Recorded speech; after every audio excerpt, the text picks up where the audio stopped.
Let me ask you a follow-up question after last week's episode. Maybe not last week's episode. I was actually sick, so I didn't get a chance to record. But I'm back at it, and we're bringing you the next 3 types on the Enneagram in today's mind-blowing episode. So let me ask you, what if the reason you haven't followed through isn't because you don't know what to do, but because on some level, you don't trust yourself to do it? Last episode, we talked about the patterns you can see: perfectionism, self-neglect, all or nothing thinking. This week, we're going deeper. We're talking about the patterns you feel, the ones you avoid, and the ones you overthink. As the types 4, 5, and 6, the sabotage doesn't look like laziness. It looks like identity. It looks like withdrawal. It looks like anxiety. Welcome back to the Challenger Podcast. I'm Dave Glaser in Fort Collins, Colorado. If you're new here, you already know. And if you're here, you already know, we don't do surface level. We don't just talk about what to do. We talk about why you're not doing it, even when you know better. So if you've got your journal, go ahead and grab it. If not, open your notes app on your phone. Let's dig in. Let's start with the Individualist, the type 4. Type 4s, if you're a 4, you feel things deeply, right? You experience life with emotional richness, intensity, and depth, which I can relate to a lot. You tend to be introspective. You're very creative. You're incredibly self-aware in a lot of ways. And here's where that becomes a trap in your health journey. Your core fear is being without identity, being insignificant, being just like everyone else. Am I right? So you build a very strong sense of who you are, and that identity can quietly become the thing that keeps you stuck. Here's where your sabotage pattern looks like. You wait to feel right before you act. You tell yourself, I'll start when I feel more motivated. I'll get back on track when I feel like myself again. And the problem is that feeling never comes consistently enough to build momentum. So you live in cycles: high motivation, deep drop off, start again next Monday. And underneath it all, there's often a subtle attachment to the struggle itself. Because if you're being honest, part of you has to start to believe, this is just who I am. Does that sound familiar? So let me say this to you directly. You do not have a consistency problem. You have an identity attachment to inconsistency. That might sting a little bit, but it's also where your power is. Here's an opportunity to take a look at the mirror. Where am I using my emotions as permission to delay the life I say I want? Sit with that for a moment, because your emotions are real, but they are not reliable indicators of when to act. Your green zone looks like this. You stop waiting to feel inspired. You start building neutral, repeatable routines. Not exciting, not dramatic, not emotionally charged, just consistent. Because for you as 4s, the breakthrough isn't intensity, it's stability. Your mantra, I act regardless of how I feel. And your challenger moment this week, I want you to do one workout and follow through on one healthy habit on a day where you feel like the least like yourself. Not when it's easy, not when you're inspired to do so, not when it's convenient, not when it's comfortable. I want you to prove to yourself you are not your emotions. Moving on to the type 5, the investigator. Type 5s, if you're a 5, you are thoughtful, analytical, observant. You like to understand how things work, right? You don't just jump in, you prepare, almost to a fault. But that's also a strength until it becomes the reason you never fully start.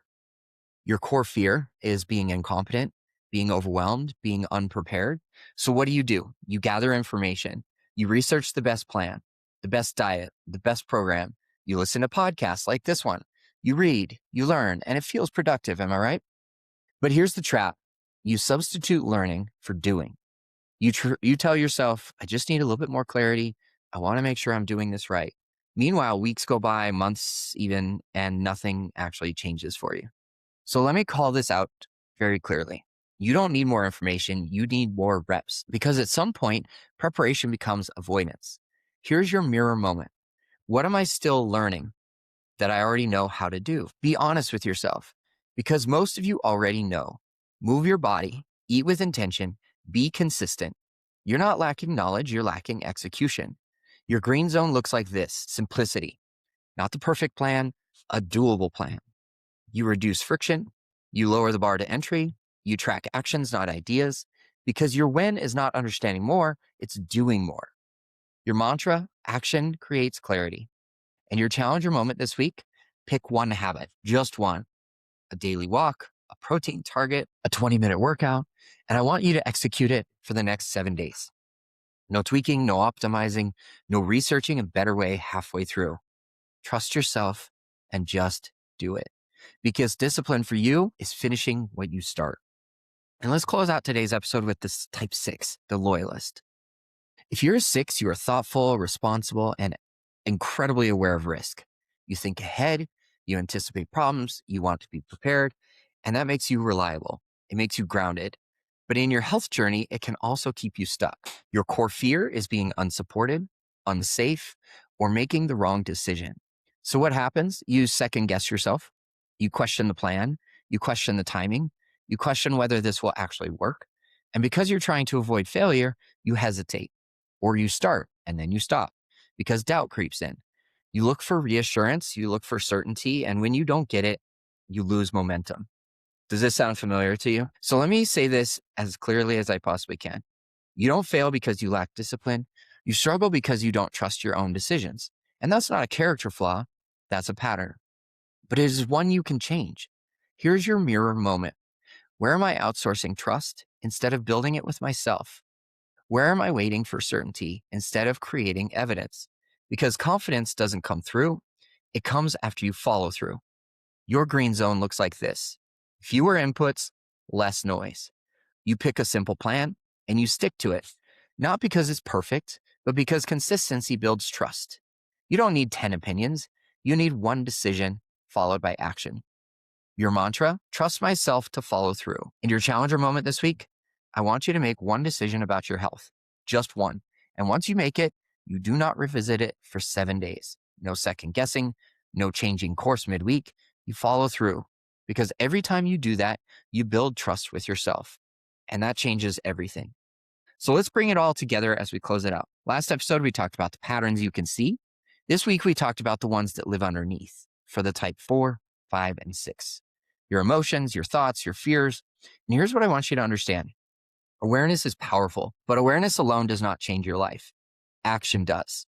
And for this particular triad of the Enneagram, that's what I want you to focus on. So if you heard your type today, don't just nod along and say, that's me. Pick the challenger moment. Do something with it this week. Don't think about next week. Don't think about last week.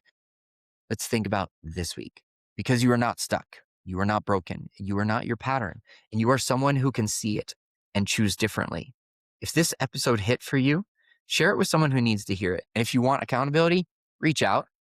Send me your type. Send me your challenger moment. Let's do the work together. Until next episode, this is Dave Glaser in Fort Collins, Colorado, wishing you health and happiness wherever you're at in the world. I'll talk to you soon.